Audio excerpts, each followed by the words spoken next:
Well, ladies and gentlemen, welcome to another episode of When Ebenezer Talks. This is October Clergy Appreciation Month, and I am honored to be in House of Refuge Church here in Only, Virginia with my son, Pastor Quintavion Washington. I'm going to call you Pastor today because we're so formal. All right. We're not going to talk about the Cowboys either. You see what's happening? We're coming back. So, Quintavion, Pastor Washington, how did we get here? How did you get to become pastor? You succeeded your grandmother. She gave you the church, and here we are, 4 years later. Tell us about your journey. How did you get to this point? All right, grace and peace, everybody. I'm grateful to be on here. I am grateful to be a part of When Ebenezer Talks. I remember when this first kicked off during the COVID season, and just to see it keep going is a blessing. How did we get here?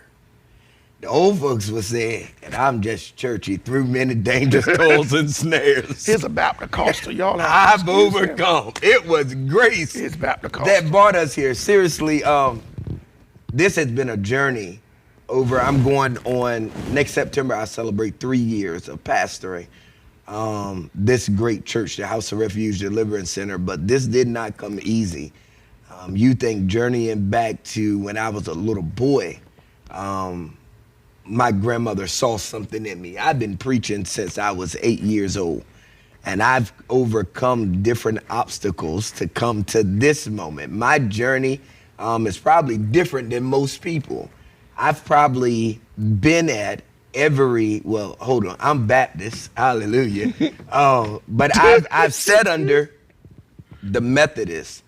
I've had the opportunity to sit under the Lutheran, the Protestant, all while gleaning information.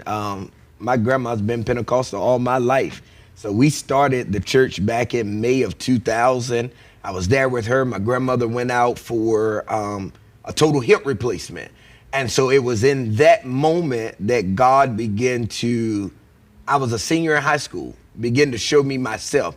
So I was able to go sit under people like Reverend Gary Miller, and glean information about how they do things.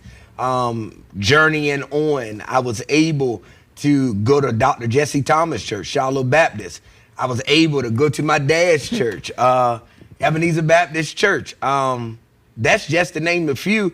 And then also culminated with Reverend Richard Hollins, him taking me on as a mentee and showing me different things. All of that played a vital role in how I run my church today.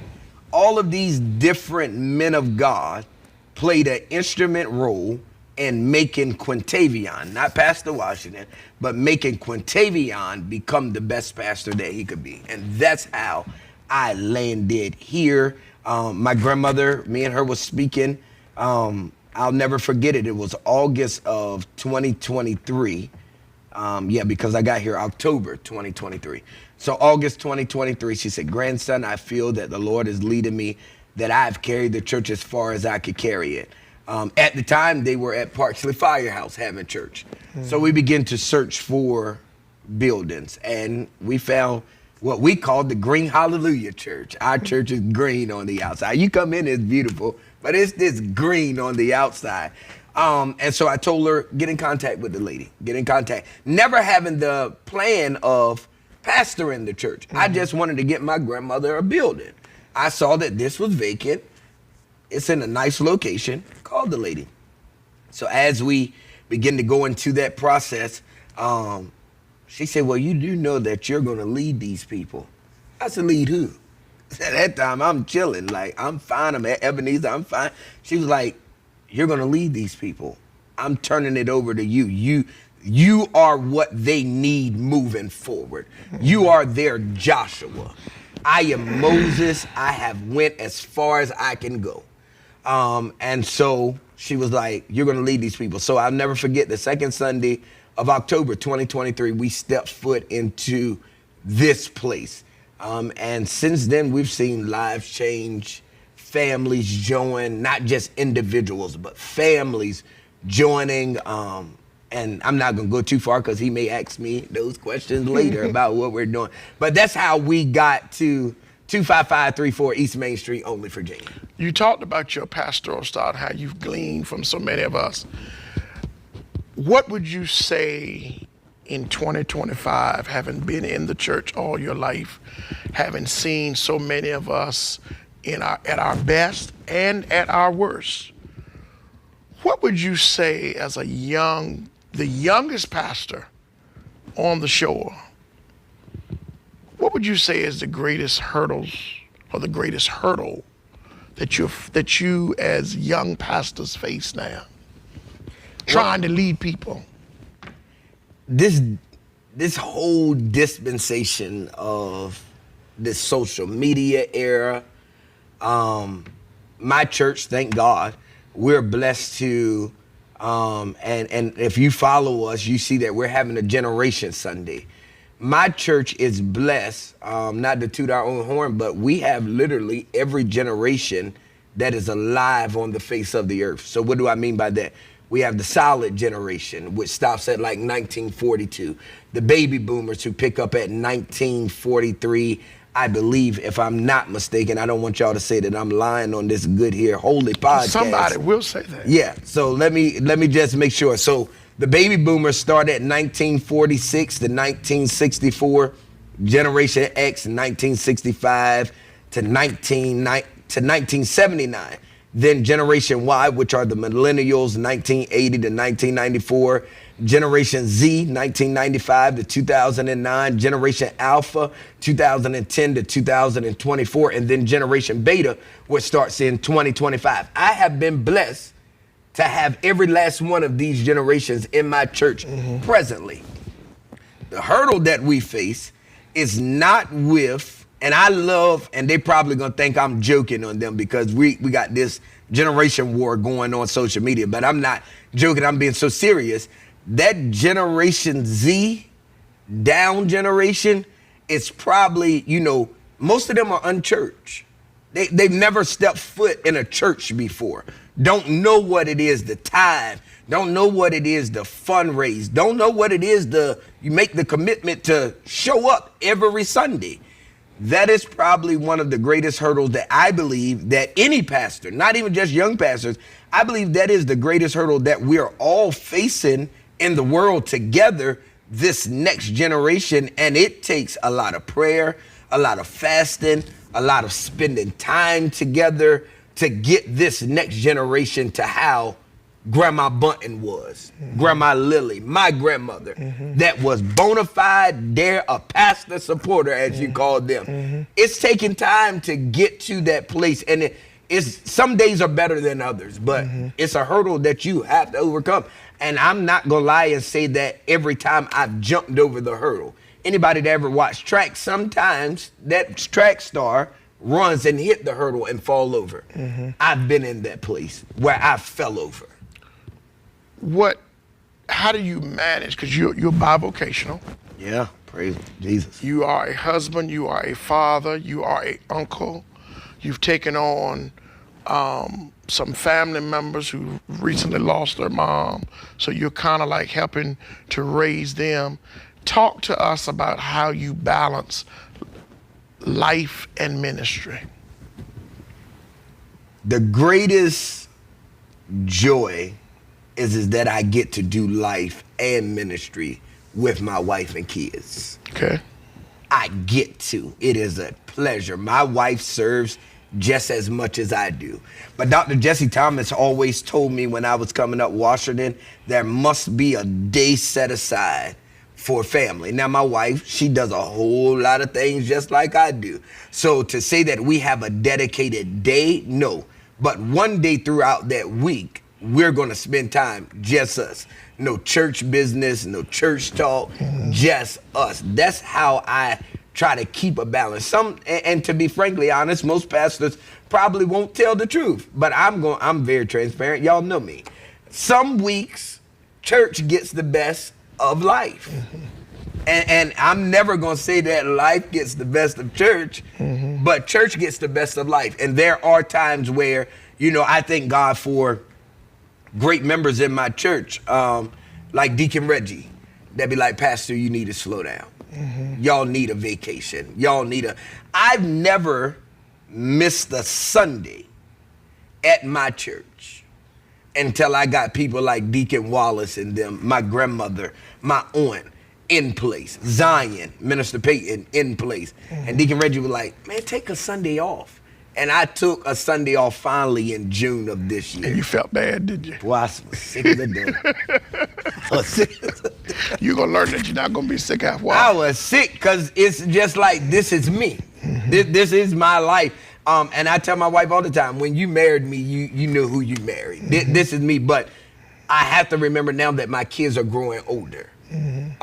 My wife, we got more days, as the old folks would say, behind us than in front of us. So we want to enjoy the days that are in front of us. So we try to find one day a week, whatever day it's going to be. When we look at our calendar, she's so much more organized than I am. So on the kitchen refrigerator, there's a layout of what the week looks like. And that's when we schedule in, all right, this night, we know everybody's going to be home. This is going to be our night together. You followed in my footsteps by, I pastored my mother, I pastored cousins, I pastored family members. You're pastoring your mother, your aunt, your grandmother who was the founder. You're pastoring her husband, I want to say your step-grandfather, but her husband. For you, how does that work? And you can't share it all. I got to say that because he will. Yeah, I'll tell the truth.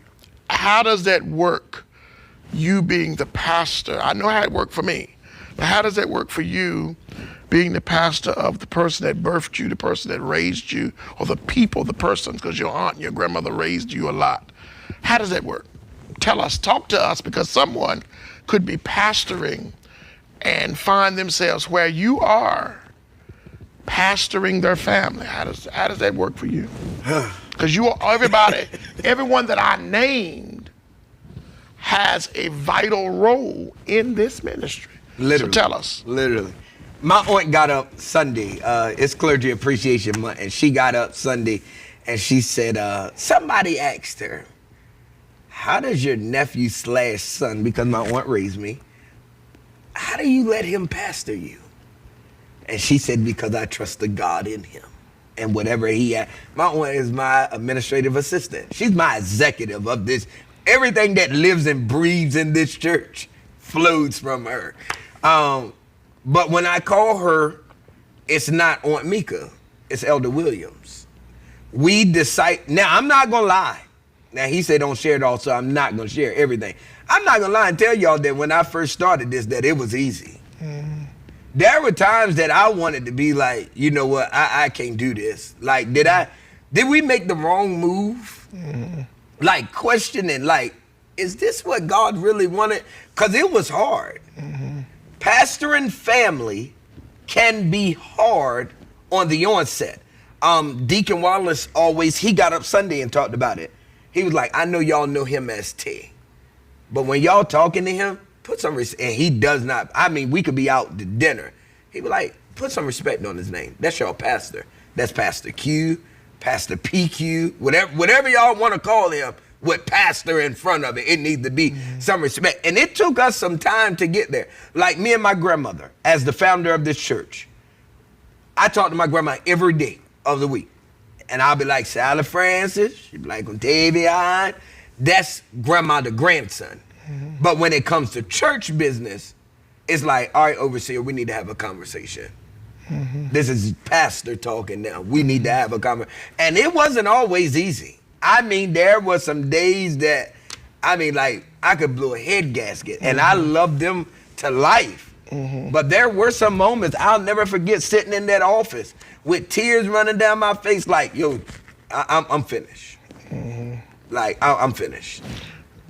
Dr. Patricia Gouldchamp, one of my professors at Virginia Union, always told us that you constantly question your call, and you constantly question whether you are still supposed to be leading the people that you're leading.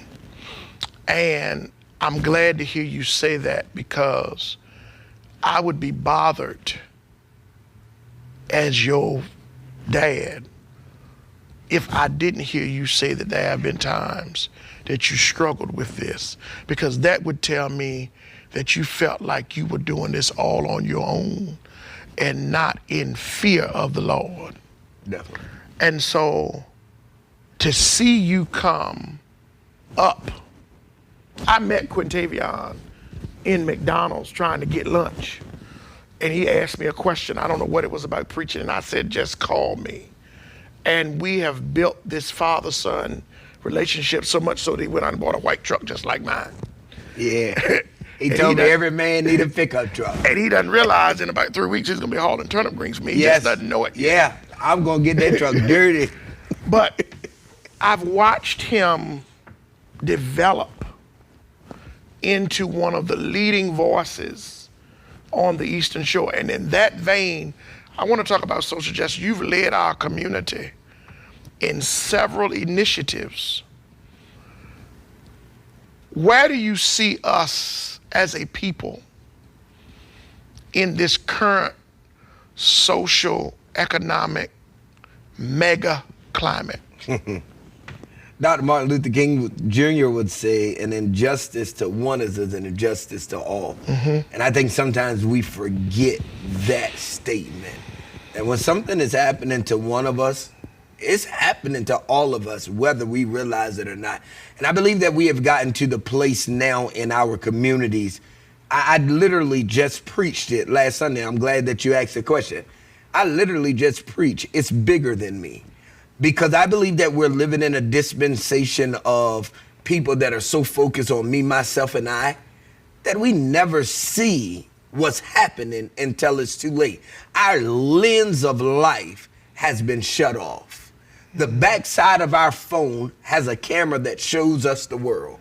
But from 2010 to here recently, they've put these selfie cameras on phones that just show us ourselves. And I believe that we have turned society into a mirror instead of a window. What God has called it to be. A mirror shows me my reflection, my situation, my concerns, but a window shows me what the world sees. And I believe that it is very vital for us to get to the place that we're more focused on the window than the mirror, because so much is coming down the pipeline, whether we want to believe it or not. And I'm just a firm believer that if the Bible be true and clear, nothing happens without God allowing it. That's right. And so my prayer in this climate is, Lord, strengthen your people. Lord, give us what we need. Because obviously, somewhere along the line, there's been a disconnect between the community and the church. And God is like, I'll get y'all back on track. Because 2 Chronicles 7:14 says, if my people, which are called by my name, shall humble themselves, pray, seek my face, turn from their wicked ways, then I'll hear from heaven. I'll forgive their sins. And what? He didn't just say heal them. He said, I'll heal the land. Which means there's been a disconnect between community and church. And so God is calling the church back to the community and the community back to the church so that the land can be healed. But until then, I think that things are just going to keep getting worse and worse and worse. And it's no need, like right now is election season coming up. It's no need to cry if you don't get out and make your voice heard. November the 4th is your day to get out. That's the social justice part of me. November the 4th is your day to get out. If one vote makes a difference. And I know when we're looking at the calculations of votes and they're like, oh, they won by this landslide or they won by 10,000 votes. What if everyone that felt like their one didn't count made up that 10,000? Because there's one person, I can promise you, we can find one person that we know that says that same thing. And what if we start adding them? Adding them. It's going to be and hear me clearly. I warned my church, and I want to warn you that are watching. Be very careful who you vote for. Just because you think that you're Democratic, you need to look at your Democratic candidate and your Republican candidate, because don't think for a moment that MAGA has not put somebody and infiltrated somebody into this Democratic Party that has their agenda, but running with our rules just to get in the party. Yeah. You better watch. That is a excellent observation. A lot of people have never even looked at it that way. And I oftentimes say that sometimes both sides bear watching. That's the daddy talking. That his son gave it to you one way. The old man said both sides bear watching. You are not only you're the youngest pastor, but you are a very creative, out of the box pastor. Other than God, because I know he's gonna say that. And his wife, how do you come up with your creativity for ministry? I don't know. I think because I've always been, like, when I was serving under Dr. Jesse Thomas, when I was serving under you, I was always like with Nick and them. We were always given opportunities to like expand our mind, expand our reach. But I'm also, exposure is our greatest companion in this dispensation. So I watch a lot of things. And how do I tailor it to my ministry? Mm-hmm. Now, this generation war that we have going on at our church, Generational Sunday, my uncle Ricardo Polson is coming to preach. I was literally in the pulpit and like, I was like, yo, how many 1990 people I have in here? Because we were getting ready for 90 Sunday. That's the year I was born, 94. We were getting ready for 90 Sunday. And I was like, you know what? I'm going to have a Generation Sunday. Let's see. And that's when I found out that I really have a multi-generation church. Mm-hmm. So with certain ideas and stuff, I could be driving. My greatest help is a late night stroll. Just me, God, and the road, no music. I don't care how cold, how hot it is. I'm going to have my window down. And it's like God just breathes so many ideas into me. And my creativity sometimes gets me in trouble. Some people think that you get in trouble because you're my son. Yeah, some people think that, we're too far out of the box. Yeah. But I think we're doing just enough. That stuff draws people. Mm-hmm. Like literally after our 90 Sunday, I got up and I would never, because I'm young, but I would never in my life got in no pulpit with no sunglasses and no head on my, that felt so weird. He didn't get that from me. Yeah. He picked that up on his own. Yeah, I would never got in this pulpit like that. But to reach the people, Paul said it best. I become all things to all men so that I may win some. Mm-hmm. And when the church loses that, the message never changes. We're still preaching him who died and is crucified and is raised from the grave. We're still preaching that the wages of sin is death, but the gift of God is eternal life. We're still preaching that holiness is still right. But the method of how I go about it, it has to change to reach these other people, or they never gonna come. So, I don't sleep at night. I'm up. Like, what is the next thing we can do? Because it's a drawing card. It's a drawing card. Like right now, in a couple of weeks, we're about to post a flyer about going to the, and somebody may take this before I even get to it. It's fine. It's free. Take it. We're going to go to the laundromat. And because I'm on this evangelism tip so bad. Jesus said, when you've done it to the least of these, you've done it unto me. We're about to go to the laundromat. My outreach team is going to make care bags. We're going to get a whole bunch of quarters. And we're going to go to the laundromat in a land car. We're going to give them the product to wash their clothes, plus the quarters they need to wash the clothes. And we're going to put a pamphlet in their hand. Come and see us. And nobody may not come to church. That's where we get into this difference of my creativity and others. Some people like to see a return. If I just plant the seed, the Bible says some plant, some water, but God give the increase. If I can just put this in your hand, if I can make a reel that attracts your attention, you may never come to Quintavion Church because it's Quintavion and we know talk about that in a minute. Yeah, we know where that goes. We'll talk about that in a minute. You may never come here, but if I can drop a seed, God will send somebody else to water it. It's ironic you say that because so many of us I deal with it at Ebenezer. Haven't met too much of it at St. Mary's, but I deal with it at Ebenezer, where you want to do missional work. And when you start talking about doing that kind of outreach, there's always one person in the group that says, well, what if nobody don't come? You done wasted all that time and money.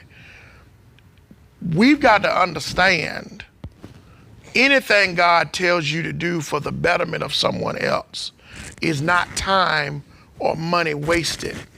The mistake becomes when you are disobedient to God because you want to follow what some anti-biblical person says versus what God is laying on your heart. So I applaud you for that creativity. Thing is, where it comes into play is when you go in it with the wrong motive. That's true. I don't go in, I tell my wife all the time, she was like, you never are upset or anything. I don't go into it with the expectation that anybody's gonna come here. Mm-hmm. I go simply because Jesus has called us to go into the hedges and the highways and compel. We went bowling on Sunday. That was just something that we wanted to do. Like, let's go. Let's go. It didn't have nothing to do with church. It was just, we going bowling. Let's enjoy ourselves. And I try to, we about to have family fun night. And I pride myself on doing that every quarter of the year. Just come to the church and we not preaching. Cause sometimes we think that every time we gather in this space, we got preach. No, I don't even want to preach that. Or sing. I don't even want to preach that much, to be frankly honest. No, you ain't got old enough not want to preach. I've gotten old enough not want to preach. We're going to come in here, turn these TVs on. We're going to play Family Feud. The kids are, and that's really where people get antsy with my church. Because I'm about to post a video in a couple of days of the little baby preaching with me on Sunday. My method is different. Because if I get that baby, the parents gonna follow. Mm-hmm. So I let the kids run around the church. I don't care about when I was growing up, that was a no-go. Yeah. That was Sally Francis wasn't going for that. No. I told her Sunday. She gonna call them out. Yeah, you handing all this candy out to these kids. You would have never did that back in the day. They got soft in these days. So I let the kids run around the church. My methods are very different. Let's talk about the streets. You're my father, you're my son. And both of us have had our share of street talk. Yeah. We're probably running neck and neck. Somebody's sitting on here now texting somebody saying, look at them two Negroes sitting up there. Birds of a feather flock together. I'm going to answer the question for you because I know there have been moments that has been very difficult. And I think both of us have been there for each other. People don't understand that when God has his hand on you, everybody's subject to fall short somewhere in some area. What has been your method of handling your mind so that you can maintain your walk with Christ, your work for Christ, in the midst of the street talk? Some that you created, some that was just put on you. What is your method for handling that and still being able to stand on Sunday and Wednesday and do what God has called you to do? Lean in real closely, y'all. Lean in. I'm a transparent person. So before I give people time to say anything about me, and you've called me about that sometimes, why did you put that out there? People probably don't even know yet. Because I'm never going to give nobody no time to talk about Quinn. I frankly don't care. Mm-hmm. My grandmother raised me that way. Mm-hmm. Y'all can talk about me all you want. It doesn't bother me some days? Do I think some of the stuff that I've done in my past has hindered some people from coming? Yeah, but then I would say that you're just making excuses because there's a million other churches out here. Exactly. And it bothers me. I can promise you, every pastor in this world has something that they've done that you just don't know about. Yeah. My stuff just was put on public display. And here's the thing, Quintavion. No hit against where we live, But the Eastern Shore is very different when it comes to the black preacher. Yeah, yeah. And this is what I've learned, especially this year, especially since my mother died. And I've shared this with you. A lot of times, the streets wouldn't talk if the church would shut up. If the church did not give the streets ammunition. So much. You and I having a conversation. I'm talking to you, you're talking to me. We can't talk by ourselves. And so I want to say as we close, I got one more question, that I'm super proud of you. Thank you. And I say that in all honesty because I've watched you take what your grandmother gave you and you've worked it and you've sacrificed. I've been here late at night and watched you work. And I've been here in the middle of the day and watched you work. And to see how you have sacrificially given of yourself to make this church what God would have it to be is amazing. And so I want you to know up front on camera, I'm proud of you. God be the glory. I want you to continue doing what you're doing. I could not do, because we're doing all predominantly young pastors until the last week when I talked, but we're doing predominantly young pastors. And I wanted to make sure I interviewed you because you have a very unique story. Yeah, A very unique path to get to where you are. His football team sucks, but he has No, a very we don't. We coming up. unique path that he's taking. Dallas, every day, all day. So y'all pray for him with that. Dallas, every day, all day. Pray for him with that. So my last question to you. Some young boy or girl walks up to you after you've preached, grabs you by the leg, looks up at you, and says, Pastor Washington, I want to be just like you when I grew up. Or some young person comes to you in their teenage years, 14, 15, and they say, I've admired you for years. What do you say to them? First, I'm going to say, to God be the glory. Yeah, he's going to say that. I'm going to say, to God be the glory. But I'm going to say, I tell my nephew all the time, who is a bona fide preacher, be better than me. Some of the stuff that I went through, yes, my grandmother always told us, there's a cost to the oil. But some stuff I don't think was even a cost on it. I think it was foolishness. And I would tell some young person, be better than me. There are so many more opportunities that I could have had in this world, but because of myself, I've hindered them. So don't be like me.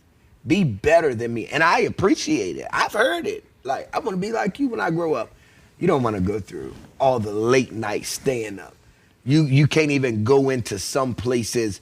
I've told you this before. Go into a funeral and you know there's multiple people in there and all you can hear, nobody's saying nothing, but you can just hear the chatter in your ears like, oh my God, look at this, him out of all. So don't be like me. I would tell them to be better than me. I would tell them, don't start off like this is a sprint. Run like it's a marathon. Because if I could go back and tell myself in 2003 what I know in 2005, we would have did things a lot different in this church. Because it looks good. The momentum looks good. But you will burn yourself out in the first year trying to do all the things that God has placed in your head.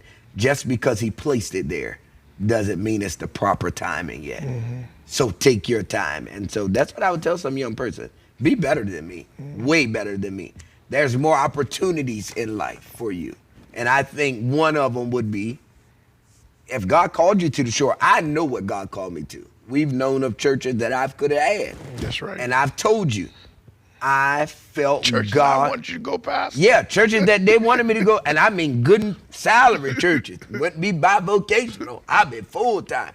But I heard the voice of God to take this and make the Eastern Shore become the place that we love to run to the cities to see it happen. And that is my dream. That is my goal.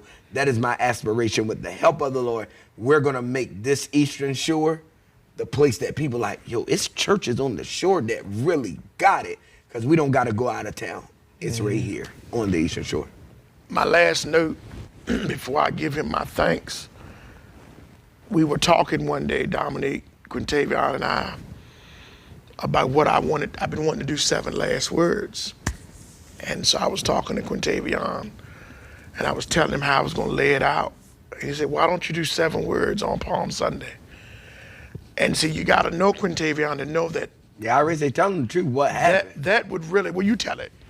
He wanted to have the 7 last sayings on a Sunday. We're bona fide Baptists. No, I told him the devil is a liar, but this is what everybody, no, we're not everybody. We are us. And he wanted to take the 7 last words. Jesus didn't say that on no Sunday. He said it on Friday. And we're going to stick to Friday. And some of you will try to argue me now that, oh, well, did he really say it on Friday? Friday. He said it.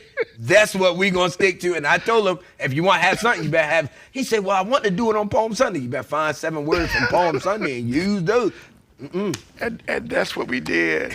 And we've turned it into our just last night, I sat down and got my 7 preachers on my legal pad. And because I don't think I gave that, he didn't pick that up for me. I have legal pads everywhere. Oh, he got it legal. And I want you all to understand how creative this man is. This man is creative, and he has a gift given to him by the Lord. Nobody can do it like him. And I'm saying it to him, not because he's my son in ministry, not because he's my son, but I'm saying it because I see it in him. Quintavion, Pastor Washington, I don't want your digging to get on me. Pastor Washington, thank you so much for allowing us to interview. Listen, the month of October is Clergy Appreciation Month. If you have a pastor, show him or her how much you appreciate him. Have a ceasefire. If you're arguing with him or you're disagreeing with him, have a 30-day ceasefire in October. Give him or her a card to go to their favorite restaurant. Take up an offering for them. Put something in their hand. Just get up and tell them thank you. Show them some love. Speak to them. Because some of y'all don't speak to your pastor. Speak to them. Do something. We're going to come back again. We'll be interviewing all this month young pastors who've just been doing it 2 or 3 years, 5 years at the most, because we want to hear their journey. We want to hear how they became who they are. And listen, I'm Palmer Bunton. This has been an episode of When Ebenezer Talks. Thank you, Pastor Q. Thank you. House of Refuge, only Virginia. God bless you, and good night. Good night.